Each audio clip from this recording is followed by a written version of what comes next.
తక్కుటమారా గోకర్ణ విద్యతో నువ్వు దొంగసాటగా వచ్చి ఒక నోటుకు ఓటుకేసిన దొరికిన దొంగ నీకు స్టేట్ పోలీసులు ఎందుకు వస్తారు? వీటికి స్టేట్ పోలీసులు ఇక్కడ ఏం పని? నీకు ఈడీ పిలిచారా లేదా మోడీ గారు చెప్పారా? ఎవరు చెప్పారని నీ పోలీసులు ఇక్కడికి వచ్చారు? కాబట్టి ఇప్పటికైనా ఈ యొక్క తప్పుని తెలుసుకొని వెంటనే మీ పోలీసులు వెనుక పిలుచుకోవాలి, ఈ అరెస్టును ఆపాలి. ఇంత అర్ధరాత్రి ఒక తెలంగాణ ఉద్యమంలో పాల్గొన్న ఒక గొప్ప మహిళా నేతని, తెలంగాణ బతుకమ్మని దేశాలుగా చెప్పిన ఒక మహిళా నేతని ఈ అరెస్టు చేయడం చాలా దుర్మార్గమైన చర్య.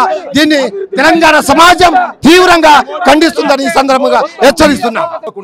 మా లాయర్ కు సమాచారం తెలియకుండా, కవిత గారికి సమాచారం తెలియకుండా ఏదైతే కుట్రలో భాగంగానే ఇలా కవిత అరెస్టుకు ఈడీ రంగం సిద్ధమైంది.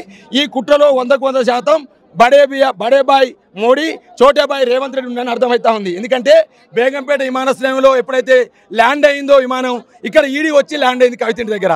అంటే 100% రేవంత్ రెడ్డి కన్సర్న్లో బడేబాయ్ మోడీ చేస్తున్న కుట్ర ఇది. ఇలా ఒక కుట్ర ఏంటంటే మాల్కాజ్గిరిలో ర్యాలీ చేస్తూ ఉన్నాం, మోడీ వచ్చిండు కవితను అరెస్ట్ చేసిన కుట్రని ఇలా తెరలేపడం చేస్తూ ఉన్నారు. దీన్ని ఖచ్చితంగా రాజకీయంగా ఎదుర్కొంటాం. ఇది రాజకీయ కుట్రనే, 100% ఇది రాజకీయ కుట్రనే, రాజకీయంగానే ఎదుర్కొంటాం. 100% కేసీఆర్ సైనికులు అలా టప్ప వాళ్ళు కాదు, తెలంగాణ ఉద్యమకారులు అలా టప్ప వాళ్ళు కాదు. తెలంగాణ మహిళను అగౌరవపరిస్తే ఖబర్దారు ఓ మోదీని తెలియజేస్తా ఉన్నాం.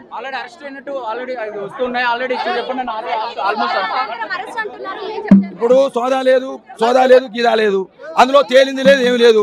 కొండను బట్టి ఎలకలు దొవ్వినట్టు ఇలా ఏమి విచారణ లేదండి, ఏం ఆధారాలు లేవు. ఆధారాలు లేకుండా ఎట్లా చేస్తారు? 100% భారత రాష్ట్రం సైనికులు ఎదుర్కొంటాం, డెఫినెట్గా చట్టపరంగానే పోతాం.